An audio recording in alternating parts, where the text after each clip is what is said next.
Welcome to the Wrestling Universe channel. My name is Cosk, and today I am joined by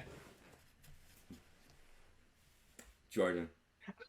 Jordan, he's back. He's back. Ah, settle down, settle down.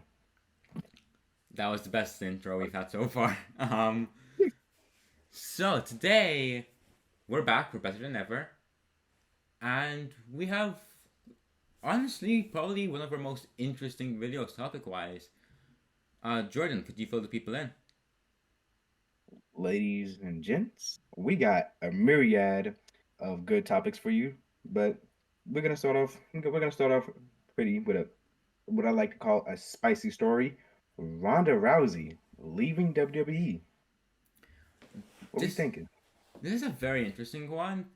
If you've watched Money in the Bank, which we will get on with later, that's a teaser. Um, you would have seen Ronda Rousey got betrayed like very out of nowhere ish is the best word to use by Shayna Baszler, who just turned on her, no tease, no nothing, and like a lot of questions like started like why there's were all of these stories about these two like wanting these tag titles forever. What's next for Ronda Rousey? What's next for Shayna Baszler? Like they're gonna feud, but like what's after that? What's next for the women's tag titles? We don't have all of those answers, but we do have one and maybe two, honestly. Because according to Dave Meltzer, Ronda Rousey has a hard out with the company long before WrestleMania, which basically means that like she has a due date on when she's leaving, and it could be any time now. It's very close to. It's in the near future. It's not like something that's months away. This is like next month, the next 2 months, the next maybe 3 months. Like it's within that time frame that Ronda Rousey, who is one of the biggest women's fighting stars in the world, basically. I know wrestling is scripted, but like it's kind of like in the same mold. And she had this like massive UFC run where she was like the top woman's fighter there, and like she might be gone from the company, taking another hiatus for who knows how long. Jordan, what do you think of this? Man, this is quite the thing. But to start off, if she does have a hard out, I think I know what like how it's going to be set up, and honestly, I kind of like the idea of well, if they go in the direction I'm thinking they're going to go in, and that she's going to use that hard out to put over Shayna before she leaves. And I've always liked that style of leaving a company, right? Like before I head out, I'm gonna make sure somebody gets some momentum. Like who did that? Adam did that with Kyle O'Reilly. Kyle. hmm I think Brian technically did it with a Roman before he dusted off. Here's one that people don't talk about much because it's Impact, but LAX did that with the North. Mm, see, and me personally, I just said this, but I need to reiterate it. I like it. It's giving somebody that momentum so they can carry on while you leave. While I'm out the door, I'm essentially passing whatever momentum, whatever torch I had to you.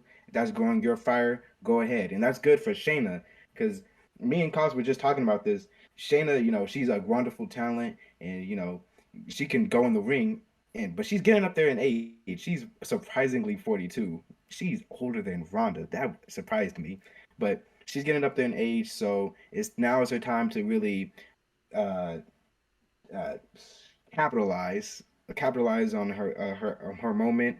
She did have that moments where she was over during like what was it, pre-pandemic, sort of pandemic era. Where she bit Becky Lynch's neck. Never mind. Okay, NXT run. Okay, that was good. NXT, That was good. NXT run. Her NXT run was fabulous. I think she held the title for like what 418 days, Something around that, yeah. and I'm excited to see that Shayna back if that's what we're going towards. Uh, but yeah, but back onto Ronda. Yeah, she's out the door, and I think it's gonna be around SummerSlam. Me too. I think she's going to put over Shayna. With Shayna, I would like to call it the Bobby Lashley run, if that makes sense. In the sense that like Bobby Lashley, he had like big moments in his career. He had like his Impact run. He had like that weird Donald Trump thing, I guess. Um, like he was always a genuine like kind of upper mid card guy. He had a good career, but it was only the latter part of that career where he really started to pop off and become like this top guy. Like in his late 40s, when a lot of people would start to slow down, he started to speed up. Another name is Sheamus, who instead of slowing down started to speed up and deliver banger after banger after banger. Hmm. I think Shayna Baszler could do the same thing, where if she manages to beat Ronda Rousey, who, while a controversial name now, is still a big star, that would be huge for her. But I kind of glossed over something which I think we should put more attention on. Ronda Rousey's stock has kind of fallen, so this might not be as big a loss to WWE as it was the last time she left. It's due to multiple reasons. It's due to her booking, but arguably more importantly, it's due to the. How do I word this without actually saying it? Because I don't want to bring in controversy into the podcast. It is due to her Hi. opinions. There we go. Her opinions, which may cause harm to some people due to her status as a celebrity, which has made me feel a certain way about Ronda Rousey. But you can't deny, I like to look at wrestling not just from a fan perspective, but sometimes from a business perspective.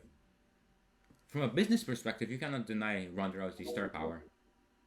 Ronda Rousey is a big star, but when she no longer has this fan support that she once had, that is massive in hurting her. That's when she's no longer booked with this aura that she used to have. When she's no longer booked as this like big star, like she could have been on the levels of Brock Lesnar if things had gone a different direction, but she is nowhere near that level, and I think that's a detriment to her reign. And I think leaving the WWE would be best for not just people like Shayna Baszler, not just arguably the WWE, but I would say for Ronda Rousey, because if she could go to their partner company, WWE's partner company, the UFC, I think she could revitalize her career. That's interesting. If I would have put my bet on it, I think she would. I would say she's back to UFC bound. That's where she got most of her star power. I feel like that's where she's gonna be like. That's where most of the money is coming in, the official. And she does kind of say things like, "Oh, wrestling scripted." So I feel like she's gonna go back to the real stuff, the stuff that makes her comfortable. Yeah. But a quick, it's kind of off topic, but I did note this when I was thinking about defeating Ronda. By the way, before I say that, imagine the pop Shayna's gonna get at SummerSlam if she manages to tap out Ronda Rousey. That would be mwah, beautiful. Chef's kiss. Dare I say it? Cinema. No, no, that term should be retired from the wrestling community. I've seen it too many times. But that's funny. But quick note. On the topic of going back to the UFC, it seems like she would be going back to the UFC, but coming into WWE would be because she teased it. Amanda Nunes. I hope I'm saying that right. If I'm not, I'm terribly sorry. But this is another female UFC fighter who got a win over Ronda. So it would be interesting seeing Ronda leave, but then seeing her come in Yeah, because she was. that would be very interesting. I mean, I sorry to cut you off there. Menda Nunes, like I'm not a big UFC fan, but correct me if I'm wrong. She's like, yeah, that's a very funny face by Ronda. Uh, Amanda Nunes is a big time UFC star. Am I correct? I believe so. She got a lot of accolades from what I'm looking at. Yeah, and like I think her coming in would be similar to Ronda. Maybe not as big because Ronda was a bigger star, but like I believe maybe the Shayna feud could be like the setup to bring in Amanda Nunes, if that's a possibility. I don't believe that's Mm, gonna happen, but like just to fantasy book a bit, I think that would be a nice story. mm.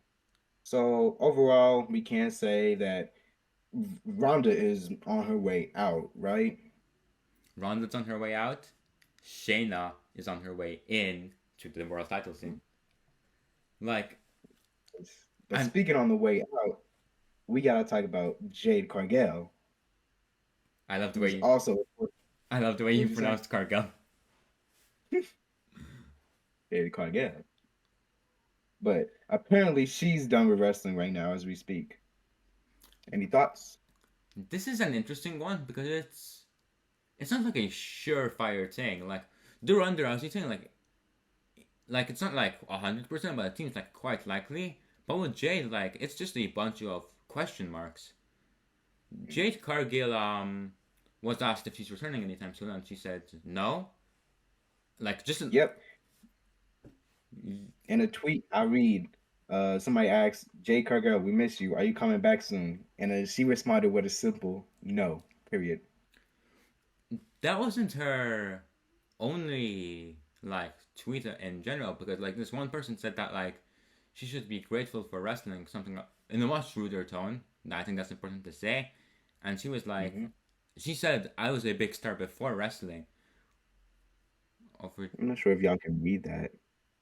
But basically, the guy said AEW wrestling is what made you famous. Don't forget that. And she was like, No, they did not. You know me. You know that's actually a good point. You know me because of AEW. A lot of fans knew me prior because she was I believe a fitness model. I believe I it think was so. either a fitness model or a fitness trainer, one of the two. But I feel like those are interchangeable at some point. But yeah, it's gonna be interesting seeing Jade not in the scene because she was such a, may I say, integral part of AW for so long. Because she has, may I say it, star power, and it's gonna feel a little weird not seeing her around. But her title is in good hands with Chris. This is a very interesting story. Like the thing is, like as I said before, there's a lot of question marks around it. So I'm not going to say for sure Jade Cargill is gone because I don't know that. But if they do lose Jade Cargill, I think it's a massive failure on AEW's part. I mean, you look at her, she has beaten everybody. Like other than one loss to Chris, she has gone on a destructive streak. I believe she has either the longest or the second longest winning streak in AEW. The only, you know, beat by somebody like, I don't know, Hook, or I don't know. How many wins did Kenny Omega get during his title I run? do not remember, but like he got A a lot. But, yeah a lot. Jade was dominating pretty much everybody on the roster to the point where she was having the same issue that people were saying Roman had. What's next? Who's next? Who do we have left? And like when you build, it's like to me like what if we go back in time, WCW? What if they built up Goldberg for years and years, and before he was about to go into the WCW World Title scene, he just left the company. Like, if this is true, then AW spent literal years building up Jade Cargill, and if she leaves the company now, I think that would be hot take here. That would be a bigger loss than Cody Rhodes. Oh, that's crazy. But here's the thing about her leaving. I'm not sure if they would lose her 100%, right? Because you could see she was showing a decent amount of care into what she was doing. Like she was actually trying to improve, right? Over just, oh, look at me, big strong move, boom, move done. Like it's not like she was Goldberg, two moves and then I'm out, right? Yeah, She was going for time. She was going. Now you could say, oh, that's because they had her under contract to do that. Okay, okay, but the way I like to see it, she was like the way I like to see it was potentially maybe she was putting care and effort into her work, because she knew maybe there was going to be a spot for her. But when she did leave, for her to come back, get her that grand pop, you know. Yeah, I mean, like, I really hope the story is untrue. I really hope that this is Jade Cargill kind of messing with fans, like going the old Chris Jericho route of like, I will never wrestle Sting, and then the next week he's in a segment with Sting. Like, because if AEW lose Jade Cargill, I think that's a massive blow. I think there's a lot of potential in a Jade Cargill face run, going after the Outcasts. I think that could be a massive story for AEW. Their top heel faction, who they've established as their top heels, versus a big baby face who, like, I think the one problem with Jade Cargill as a baby face is she's been booked so strong. Who are you going to have like feud against her? But like if you put her up against these three heels, these three genuine top heels in your company, all at the same time, then I think that could make a very interesting dynamic for a feud. Mm, interesting. I like it. I like it. I would say probably her biggest issue with probably turning face if she does, return, or if she does stay and they turn her face, is how would they transition from what she's been doing right now to face? Because right now she's been like pretty much big bully of the. She was even big bully before the Outcast, right? Hmm. So I'm interested to see if she does stay, how are they going to transition from that? Like, what's going to be that change in morality? Who's that person who is always by Jade Cargill's side? I forgot because originally it was the baddies. I think it's Mark Sterling. No, no. Which baddie is still there? Layla Gray? Okay, whichever baddie is still there. What if like she challenges one of them to a or actually no, never mind. Scrap that. Maybe she doesn't have to be a face, more like a tweener, kind of like Stone Cold. How Stone Cold turned. I'm not comparing her to Stone Cold. Don't get me wrong, but like Stone Cold turned because like he wasn't a good guy all of a sudden. He just also didn't like the bad guys, and people really liked it when he didn't like the bad guys. Like she can have like this whole, I don't like the good guys on the roster. I'm not suddenly kissing babies and being like this super good person, but I want your title, so I'm gonna go after you. And Mm. you can like kind of go into her personality more in the sense that she's a mother. We've seen her child on TV. We've seen her that she cares about her child on TV. Like it's been like nationally recognized, not just as a part of Jade Cargill the person, but Jade Cargill the character, that she loves her family. So if you were to Mm. have the Outcasts kind of maybe mess with her husband, I I don't know if she's married, but like just husband, boyfriend, whatever, like mess with her family in general, mother, Mm. father. I think that could like kind of push her towards being a baby face. Maybe if they start, or you don't have to go that complicated. You don't have to bring the family into it. You can make her the baby face by just having the numbers game. It's traditional wrestling. If a good guy, or just if a wrestler is fighting multiple wrestlers, then that wrestler is the good guy because they're the underdog. Underdogs are always the good guys in wrestling. Does that make sense? Yep. Any final But thoughts on this? not really, because right now, even though the story is interesting, there's not a lot on it. It's just her. It's just basically a couple of tweets and speculation. I feel like this is a story we're going to get back to in another podcast, where we're either going to talk about if Jade Cargill is done from AEW, which again I'm going to elaborate a bit more on this one. I think it would be bigger than Cody because Cody Rhodes, while he's a bigger star than Jade Cargill, his run in AEW was a complete failure to the point when I remember seeing him leave AEW, I was thinking, oh, good. I mean, like, I don't have to see the Codyverse anymore.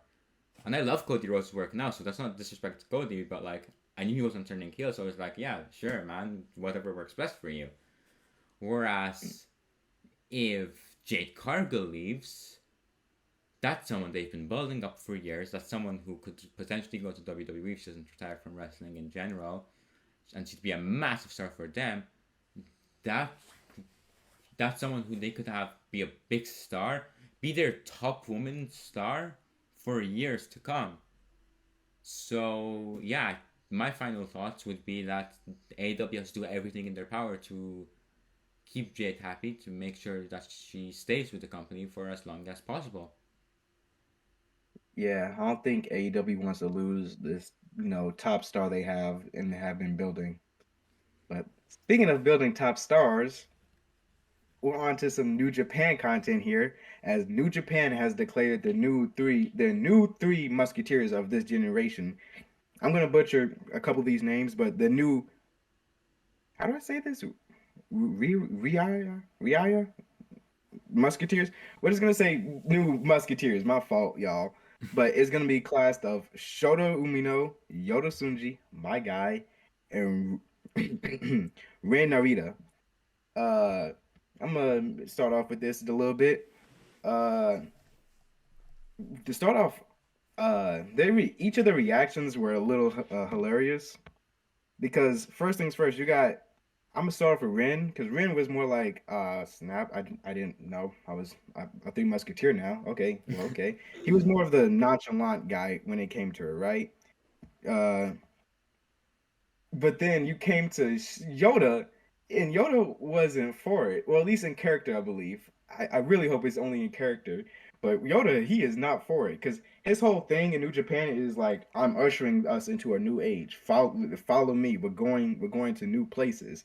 So to hear basically them say, "Hey guys, look, we taking Yoda and we're tying him to the past," he was not for it. He wrote manga like tweet after tweet. He was like, y'all can't just give the position to the great Okan or something. Y'all gotta pair.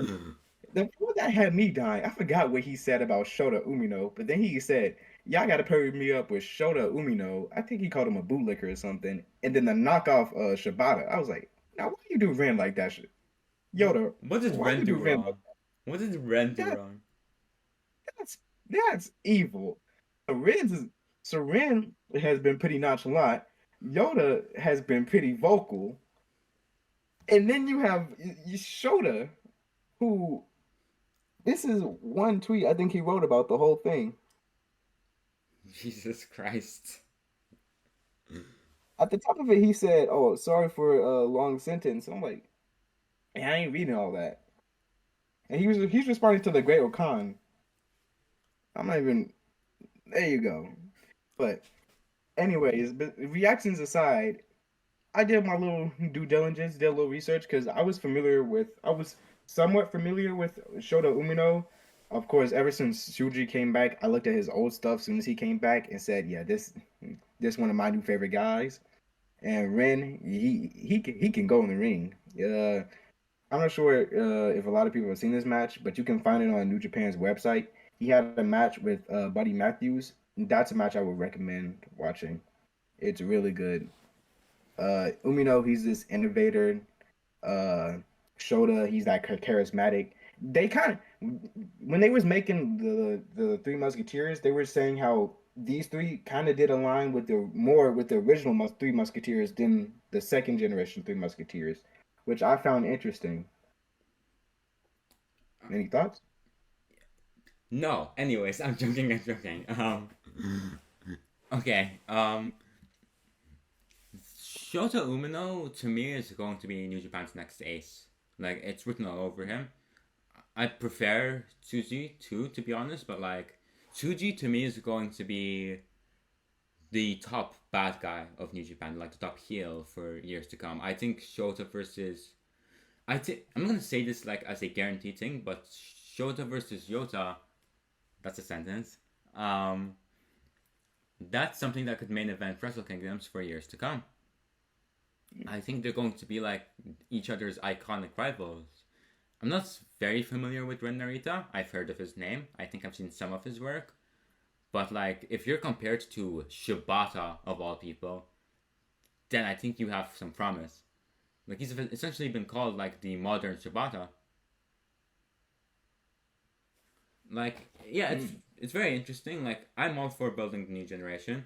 One of my favorite things in wrestling is seeing these stars grow, and for New Japan to say, "Hey, watch these three, because in the next 10 years, they're going to be your new Shibatas. They're going to be your new Okadas. they're going to be your new Tanahashis and Naitos. Like, The Shinsuke's. yeah, and it's very interesting because New Japan for the longest time had a problem with not building new stars for the past like 5 years, in my opinion, where it felt like when you'd tune into New Japan, like in 2000 what like 2015, you'd see the same people in the main event that you saw in 2020, but in the past year or two, it's really been about the new generation. Like it's been It's about been a variety of. thank you. What It's were you been saying? I was gonna say it's been about like your David Finlay's who like he's been there for a while, but now he's getting this main event spot. It's been about your Shotas and your Yotas and your Rens, like these guys who were young boys or like tag team wrestlers who are now getting their chance at the main event or at the upper mid card, who are building to the future, and that's really exciting as a New Japan fan because it felt like the company was getting kind of stale. But now I'm really excited for the future of New Japan. What were you saying?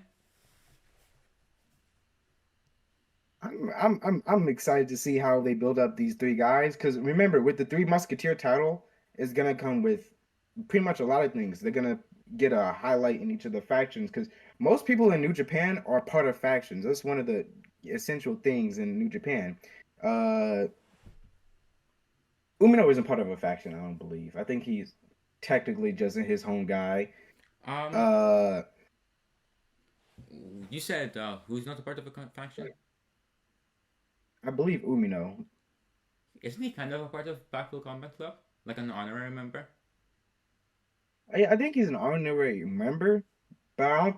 Yeah, okay, yeah. I would say Blackpool Combat Club, but I was about to say I don't think New Japan recognizes them, but no, after Dominion, I think they do. Okay. But you got. I'm not sure if Suzuki, because I think people were saying Suzuki Gun was disbanded, but Ren is with Suzuki Gun, which is Despi and Minoru. So that's a great faction. You already know Yoda's rolling with Harumu and Naito, so that's great. But also, what I'm excited to see is how they each interact with each other. Because already, Yoda and Ren have been going at each other's necks for the past couple of events. You can see it in the tag team match where they did have a little disfalling, and they said they was going to meet each other at the DG1, which I'm gonna talk about in a second. But I'm excited to see because each of them are trying to pave their own paths, pave their own ways, but they're trying to do it different ways. Yoda, he wants to basically get rid. From what I can tell from his character, so don't quote me on this, but he wants to get rid of old Japan. He wants to put the new in New Japan, while the other two are mostly, he considers them copies of the people who came from before them. So I believe that's going to be interesting. But speaking on the G1, now that they have been announced as the new Three Musketeers, it really did shake up who I thought was going to be winning the G1 now. Yeah. I mean, I I think I'm gonna have to go for Tsuji or Shota. Like, surely they're gonna win the G1. I'm going for it because here's the thing. I would say they don't want Sunji to lose right now, but they because if you've seen his story with Sonata, is basically he's been on Sonata's tails this whole way ever since Dominion. He has been Sonata has not had one moment of peace ever since Suji came, and I feel like they're gonna try to follow that story through the G1. But here's the thing: whoever wins the G1 gets a shot at the champion. But I don't see them letting Suji take pins. But also I don't see them letting him win right now. You feel? I yeah, it's a very interesting situation, but like I think the thing we can kind of agree is one of these three, probably not Ren, is going to win the G1 this year. You're breaking out on my ink. What did you say? hmm So he was breaking out on my end. Okay, But if it's not one of the Three Musketeers, I think it's gonna be Naito. But that's a conversation for another day. I wanted to be Eddie Kingston, but I know that's not gonna happen. It's not. But we did just get him winning a New Japan title, so we can rejoice. Um, Speaking of rejoicing, this is a hell of a segue. Impact fans must have been rejoicing when Zachary Wentz returned to Impact. That's a segue. That was a hell of a segue. Man, I need to get that air horn. I could have easily Absolutely. segue air horn. But as I haven't gotten a chance to really watch Impact, I know that's more your territory. But from what I've seen, because I went back and looked at old Rascal stuff, they are a pretty entertaining team. More focused around their high flying combos, essentially, and they're really entertaining. Pretty sure I just said that, so give me a They're minute. double entertaining. Double entertaining. Uh, and I'm glad to see Zachary land on his feet after the whole Justice for Nash Carter situation that was going on. Uh, So yeah, and overall, this is gonna be a boost for Trey because I know, yeah, my fault. I remember you was talking. You wanted Trey to go up into the higher level card scenes. Yeah. Um, we have two thirds of the members of the Rascals. No, two fourths because there's Wesley. Wesley, I'm content with what he's doing. I think he should stay in WWE. But there's a certain free agent who goes by the name of Myron Reed Reed. who could really join Impact. You froze. I'm gonna keep going until the return of the king. He's back. My fault. Your internet's fault. Uh, Uh, let me see. uh, There we go. All right. Myron Reed. Yeah, Myron Reed has returned to. Yo. Oh my god, we are messing up so much. Yeah, Myron. Okay, are we back? My end is bad too. Zachary Wentz has returned to Impact. Okay. I said Myron Reed returned because I was getting confused. Myron Reed should debut in Impact. Okay, we got that point across. Anyways, I think this is a big move for Impact. I think that Zachary Wentz is a really good wrestler. I was honestly quite sad when he left Impact, him and Dez. And I was genuinely surprised by the success he's had in NXT before the whole situation happened. Like, he was. Zachary Wentz and Wesley were the top tag team of NXT for their entire run, basically. And Mm-hmm. I'm really upset we didn't get Zachary or Nash Carter and Wesley MSK versus the Usos or the New Day. But you know what? I'm happy to see him land on his feet. I'm happy to see him back in Impact. I think that I really like the story they're doing with the Motor City Machine Guns right now. Of everybody is on their tail. You have not MSK, the Rascals of Trey Miguel and Zachary Wentz going after the Motor City Machine Guns. You have Leo Rush going after the Motor City Machine Guns. You have Nick Aldis going after the Motor City Machine Guns. Who else? They're doing an Ultimate X, so like the winner of that has to be going after Sabin.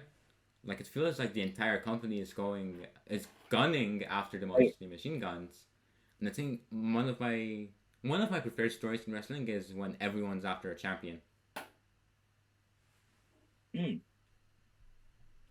So overall, happy to see him back. I think that this is a big boost to the tag division and could be what catapults Trey Miguel into the main event scene. Do you have any final thoughts on this, Jordan? All I can say is pretty much heavy lies the crown. It's gonna be interesting seeing how Motor City Machine Guns tries to hold, stale off everybody. But yeah, that's pretty much all I can say. Again, sorry, I'm not as educated in Impact lore as you are right now. I've got chapters. But let's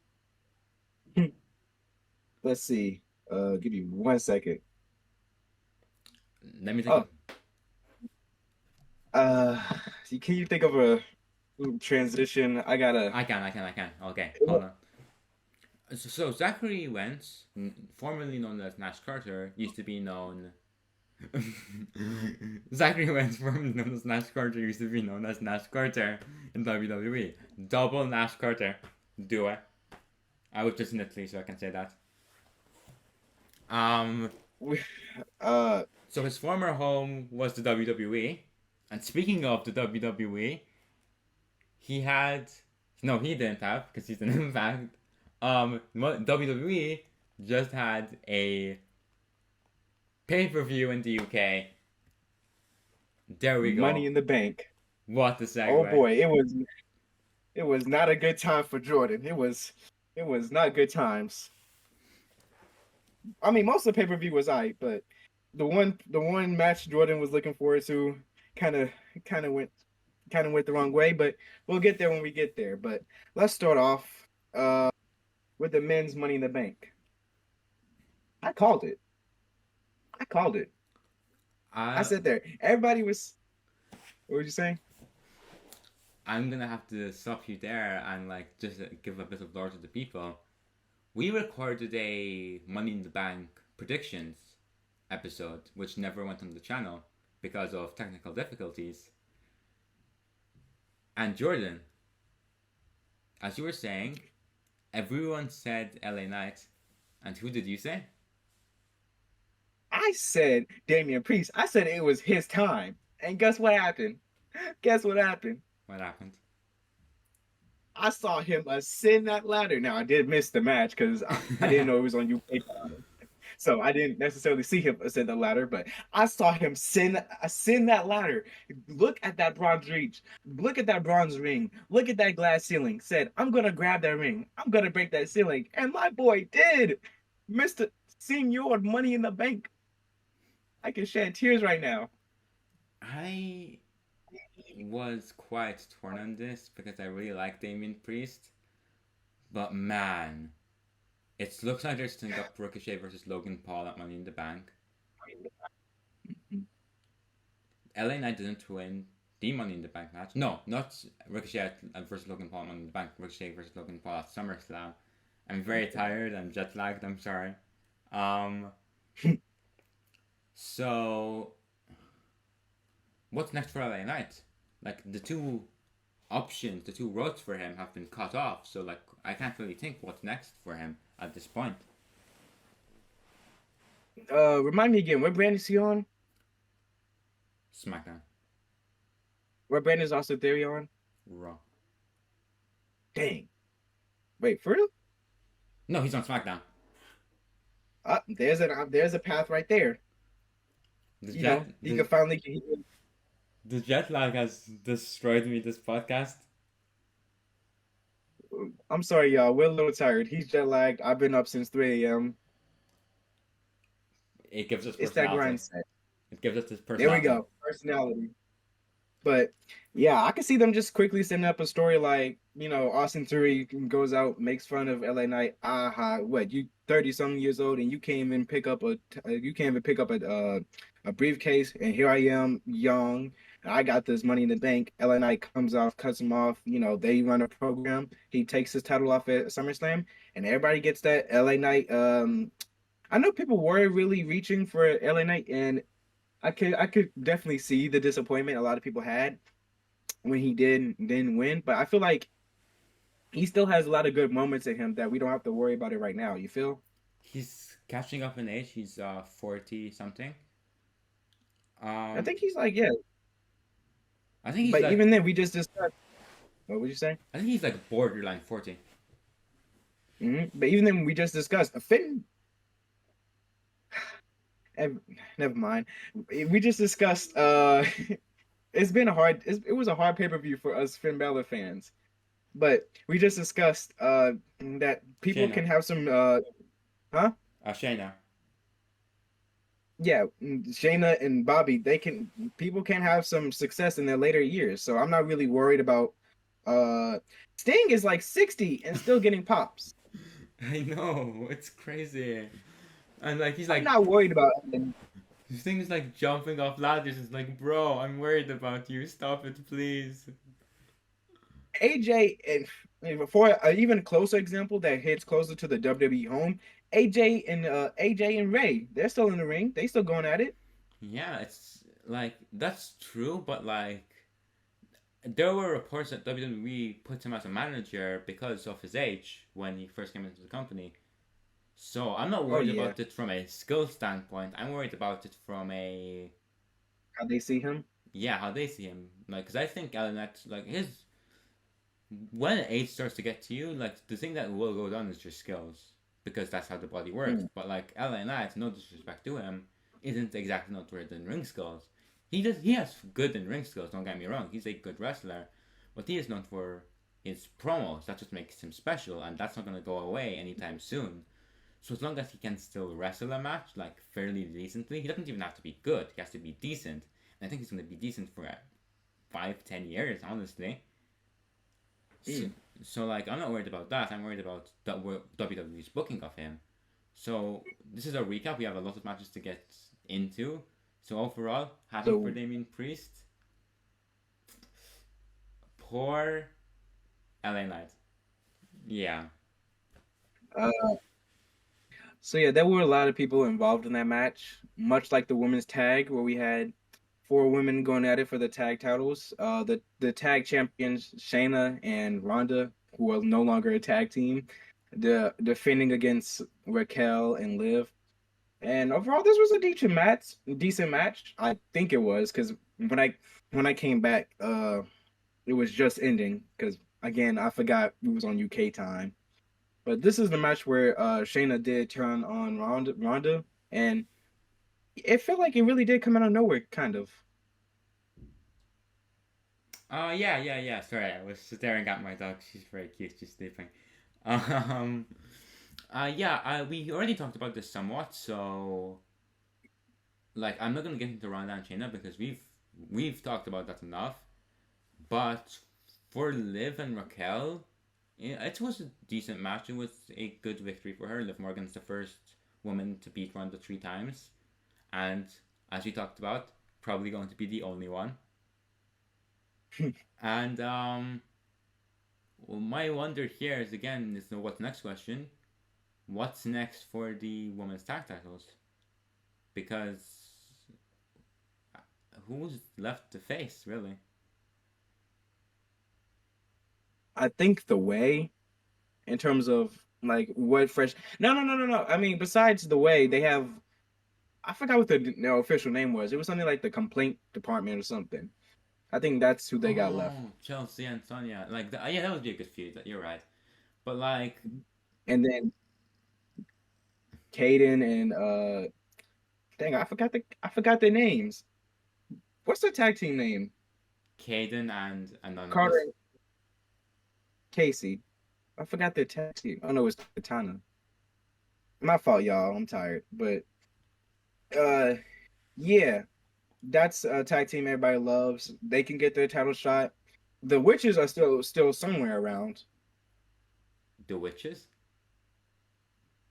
The witches, dark witches. It's Isla Dawn and Oh yeah, Alba Fire. uh, yeah, Alba Fire. I think the name is witches or something like that. I was thinking of the Impact Witches. Taylor Wilde and Kylan King. Impact, the real Forbidden Door pay per view. The Witches collide. The Witches Civil War. Man, if only we was on the last match, we could have used that as a segue. Yeah, man. But Oh, what was the let's next see match in the what's card? next. The IC Championship. It was the champion Gunther versus the challenger Matt Riddle, and of course, this was a hard hitting affair. Yeah, I mean, this match was more known for the post angle than the match. It was quite a. It was an okay match. Like, it wasn't anything like crazy. A bit underwhelming in my opinion, but that's only because I had such high expectations and WWE, which in hindsight, good booking decision, didn't go insane because as I said, this match was more about what happened next. What happened next? It was more of a build up to the moment of the Scottish Warriors return. Drew McIntyre is home. He's back on our TVs, and man, it's a good time to be alive. I was very excited to see Drew back. He has not re-signed a new deal. I think that's important to note. Ooh, that's interesting. Um, I'm quite curious what they're gonna do now because this has to be something of a SummerSlam match between them. Like surely Hmm. by that time, Gunter will be very close, but not officially beating the Honky Tonk Man's record. I just had a thought. Yeah. Ooh, okay, this is a wild shot in the dark. So Drew could win it, right? He could win it. But what if this is his hard way out? Just like Ronda, he's putting somebody over before he leaves because he Ooh, hasn't signed a new contract. that would be very interesting. I mean, I could see that. His contract's up in January, so like maybe, but maybe they might use this to like write him off TV like in an official way, and then like go into Mm, negotiations, and then if he returns, because like I don't know how they're going to book this because on one hand you have Drew McIntyre just returned, has reportedly not liked his booking. Are you going to have him lose his return, or are you going to have Honky Tonk Man's record, which is about to be broken, stay when like he's like Gunter's like what like 30, 60 days away, and WWE love their records. You saw that with Cody trying to finish the story. yeah. Uh, Man, it's gonna be an interesting ride to see. But for the meantime, while he is on our TV, I'm enjoying it. And pretty much all I gotta say is whatever makes Drew happy, I hope he does. Yeah, yeah, I agree. I agree. I think I want to see Drew McIntyre cook in New Japan, but if he doesn't, which probably as a person I should hope he doesn't, because then he's going to be in a wheelchair by 50, knowing their style. I love New Japan, but it's true. Hmm. Um, I said that because Drew McIntyre has like back problems, which I believe. So I don't think he should work in New Japan style. Yeah, it was reported. He has a few little issues with his back. So yeah, he probably should stick to AW or WWE as much as I'd want to see Drew McIntyre absolutely cook in the G1. I mean, I'd be happy with anything Drew does really, except for like NWA or something, which I don't think is gonna happen. Drew versus Tyrus would break the internet. Especially if Tyrus wins.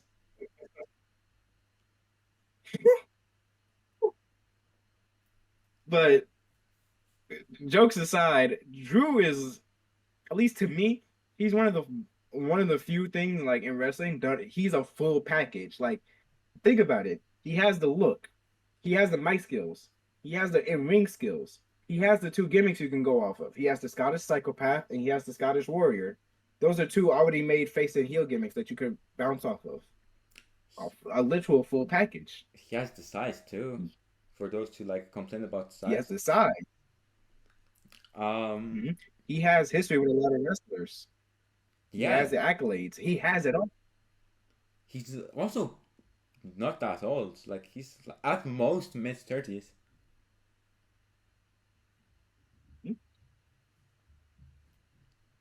Like any company that loses him, that's a great loss. But any company that picks him up, that's a great pickup. That's a generational pickup. That's all I'm gonna say.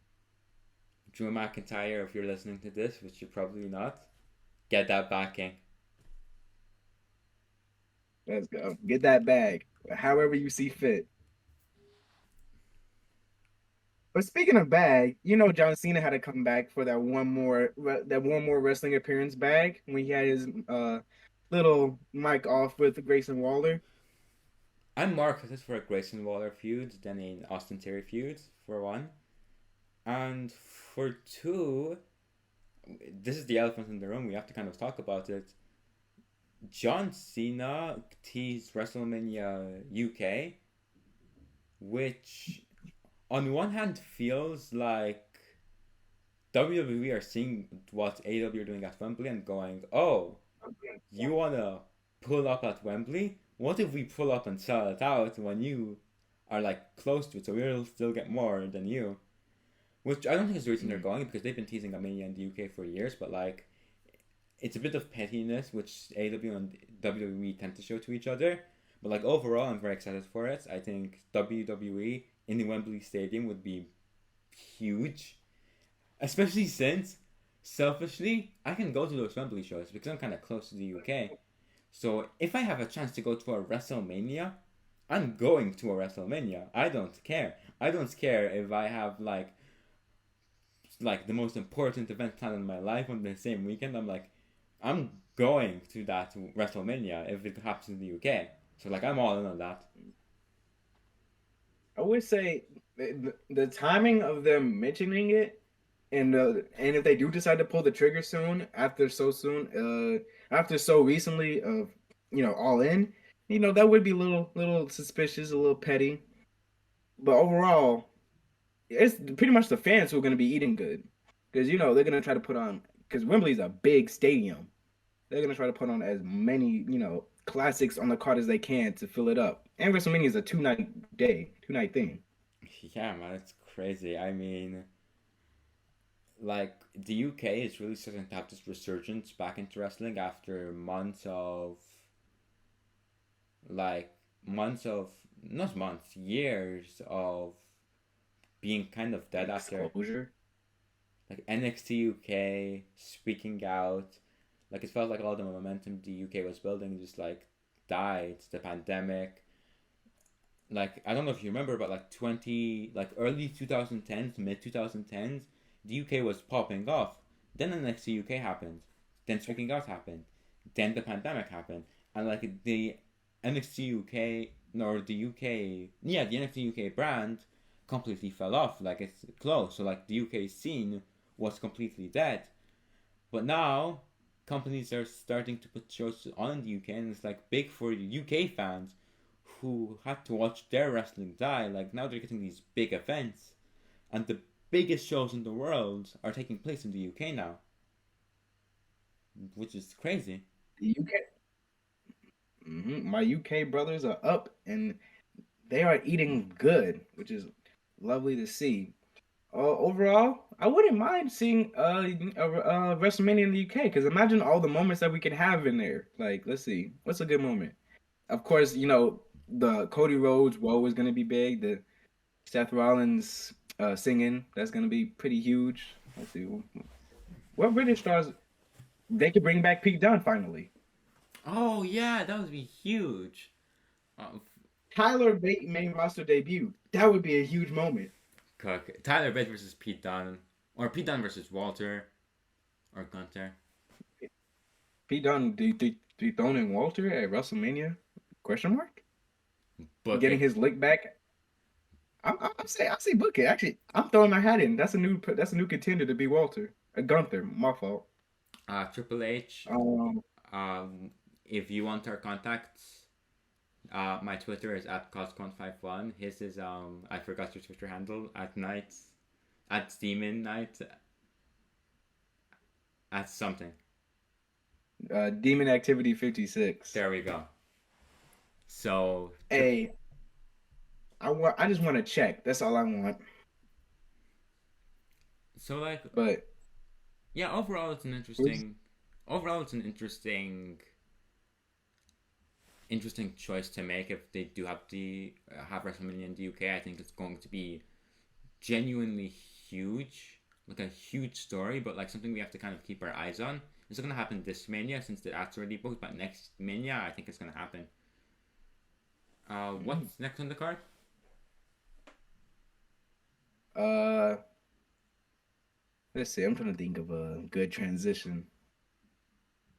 So Grayson Waller really did come out, and because he had his moment with John Cena, that really did put him over. You can say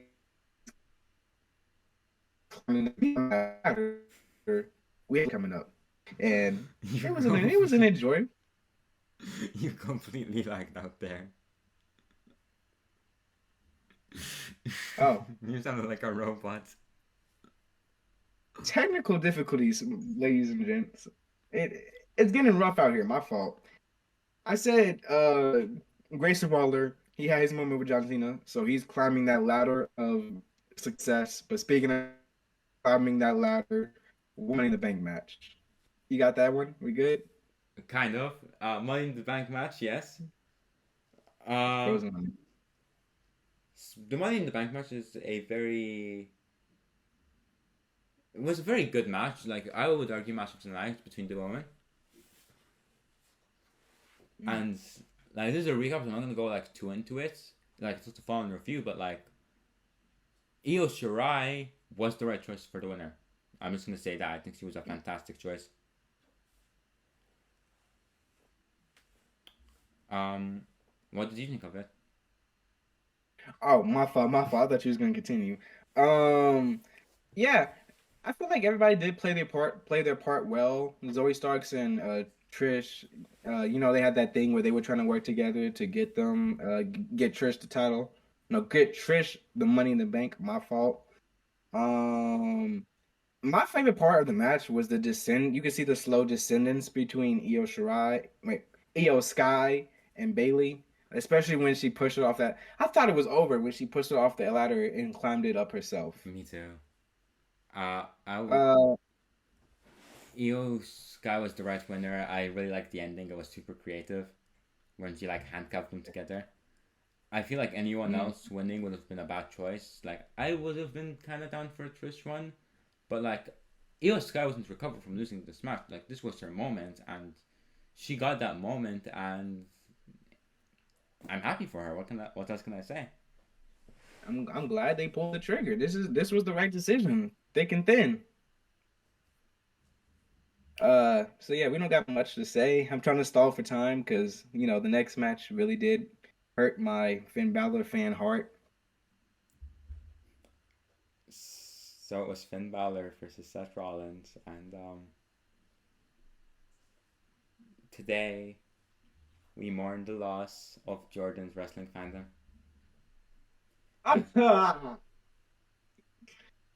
7 years we waited for this, and it was yanked from us by the guy I said should win.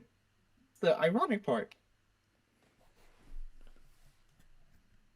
Okay, overall the match was good. If it did have some people were saying it was a little slow. Me personally, I thought it did fit the pace because it didn't feel like a wrestling match. It felt like a grudge match. Like Finn Balor didn't want to just wrestle him. He didn't wasn't trying to hit some technician. No, I'm punching you. I'm stomping your gut in. I'm kicking you upside the head. You cost me not only a year of my career, a year of my life, you caused me that main event scene. I could have been the face of the company if you didn't hit that power bomb on the what's that called? The barricade. Not only that, when I was down and out, you laughed at me. I sat there and watched as you rise, and I was stagnant for this whole time ever since. I never lost that title. So, it was a great, incredible story. Um, yeah. Uh, Uh, do you want me to take it for? and Okay. I'm trying to. Sorry, I'm finding back feels here. So the match was pretty good, and then Damian Priest came out. Anyways, You, should we you got just any move? thoughts on I was gonna move on from you for you because I was like devastated for you. I could see your heart breaking and shattering into a million pieces. Um, all I can say really is today is the time that this podcast becomes an anti-Seth Rollins podcast. Uh, we will we will slander Seth Rollins until the day we die. Let's go. Nothing against you, Seth. I think you're great, but you ruined this moment for Finn Balor fans all over the world. How dare you? But my quick side note before we move on: do you see Damian capturing the world title from Alpha Seth if it does go down? I think Balor turns on Damien, replaces him with JD McDonough. Damien Priest becomes a top babyface. So either he cashes in on Finn Balor, who takes the title off Rollins, or he challenges Roman for the title, like ahead of time because he's a baby face, and I guess that's what they do. Except like if you're base like Big E and you're just like, nah, fuck it, you're next hurt. Okay, I'm gonna cash in on you, little bitch. um, that's how real men do it. Go on, Big E.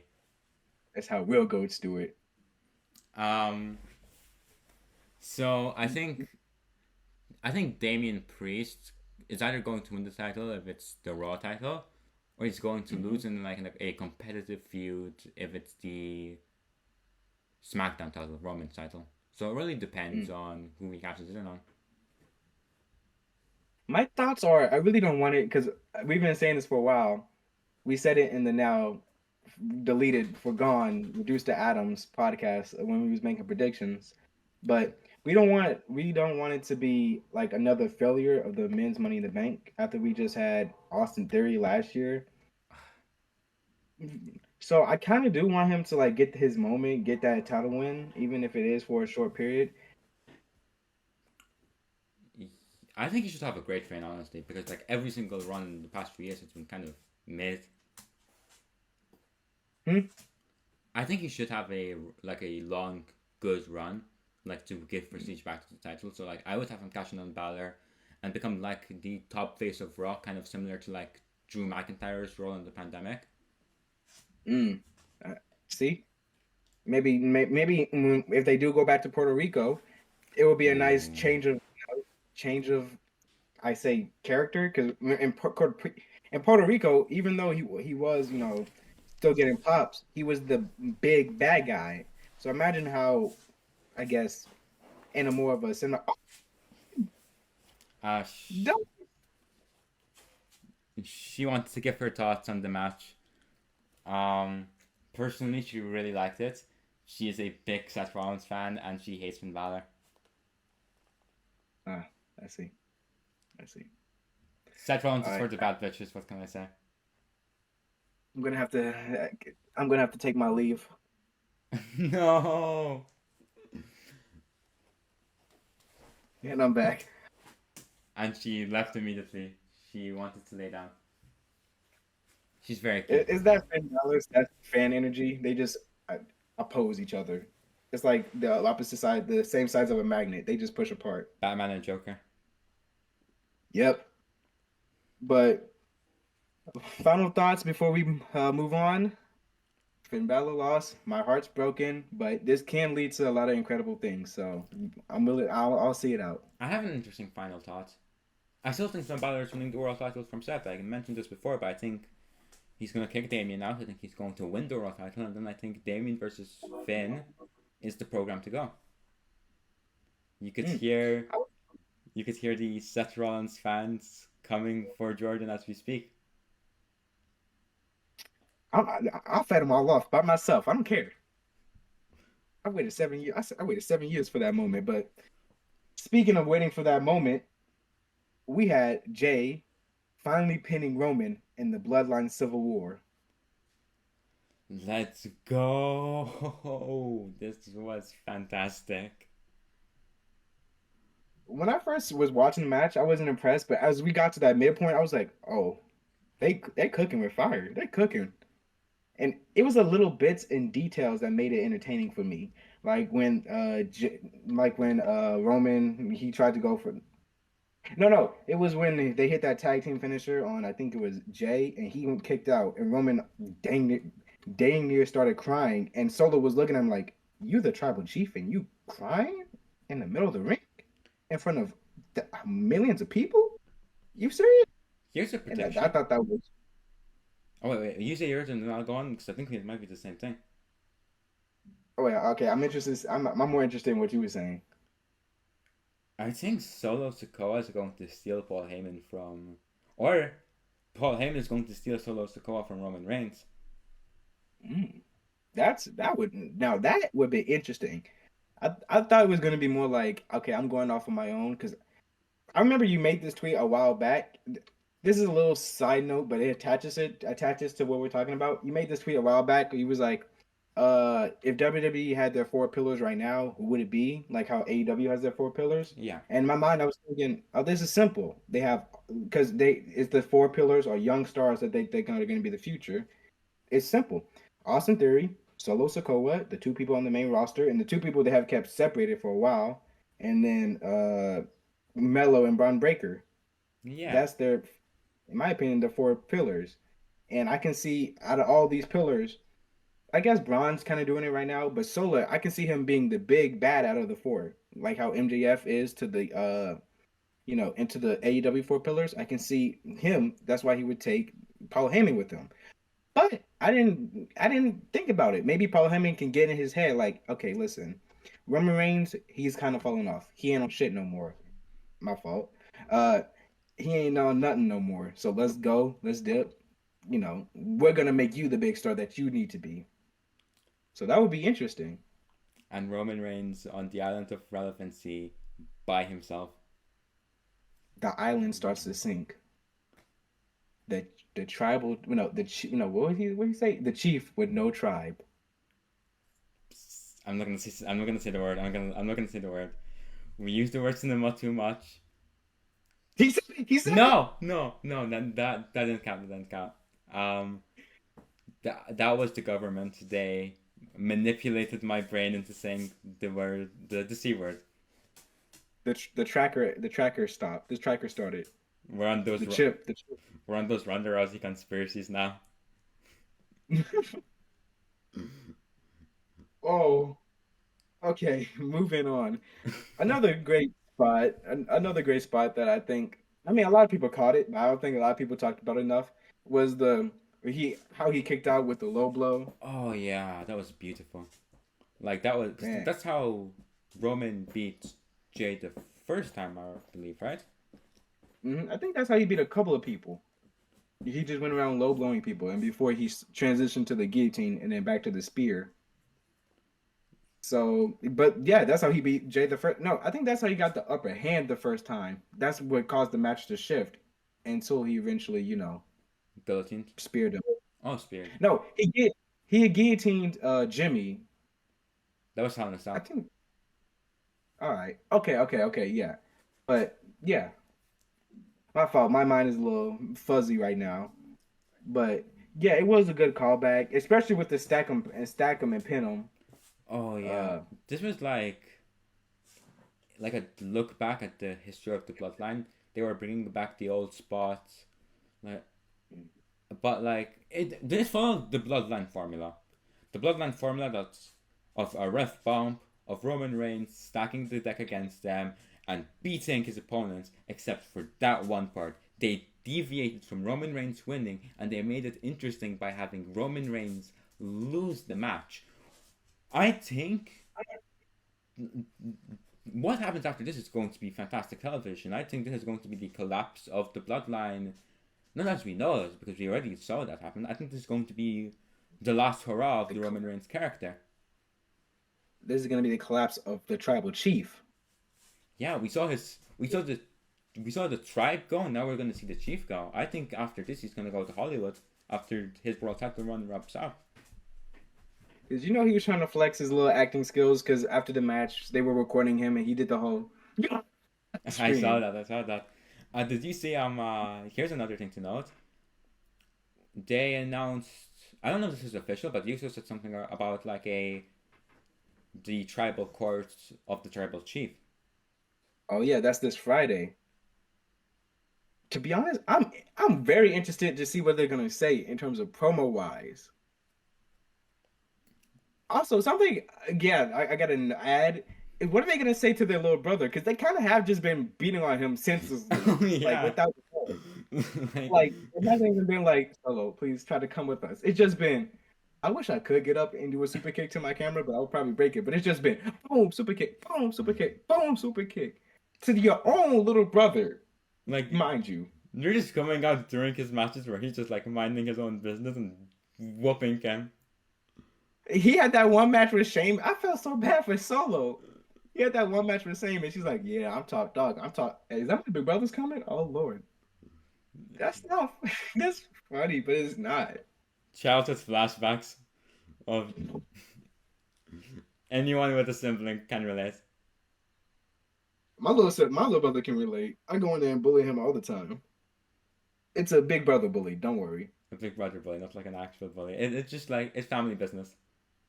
It's family. It's family business. He'll understand when he grows up, because we have another little brother. So I'm hoping while I'm in college, he's carrying on the tradition.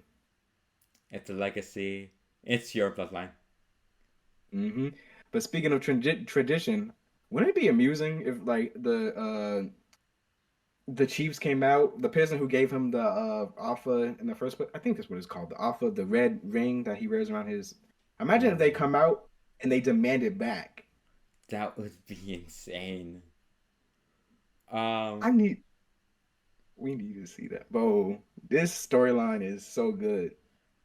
you're not the tribal chief anymore, and then they think that Yeah. is gonna be Jey Uso. You're not the tribal chief. This man's the tribal chief. Out comes The Rock. That's not gonna happen. But just the fantasy book. I don't think The Rock's This ever. man is this man is tribal chief. I know he's in a little bit of controversy right now, but this man is tribal chief. Out comes Jacob for two. Oh damn. Um, I think I don't think The Rock's coming back. Like I'm just gonna say that as a side note.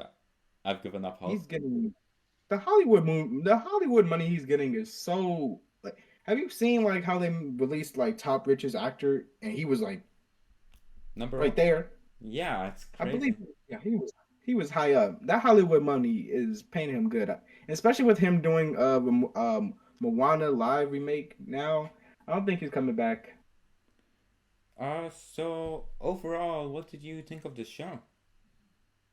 Overall, I liked it. It had some really great moments that I liked, and some moments that you know. But overall, I'll give it a an 8 out of 10. 8 out of 10. It's no 9 out of 10. I'm gonna give it that 9 out of 10.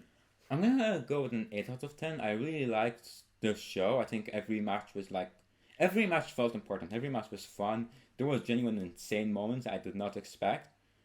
The only reason I put it down is because I really wanted LA Knight to win, and LA Knight did not win, and my heart broke into a million pieces.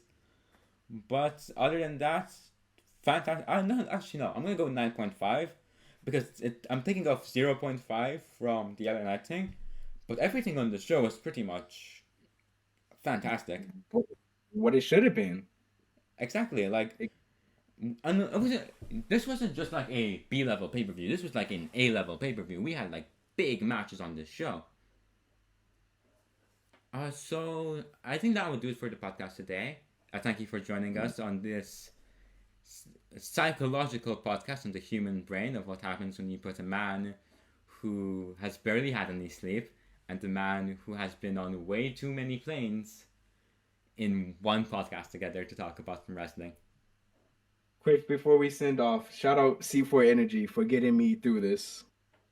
Shout out to Man, for um Ivan Kosk. I'm gonna go get something. Say what you're saying. Ivan Kosk times two. Double Kosk.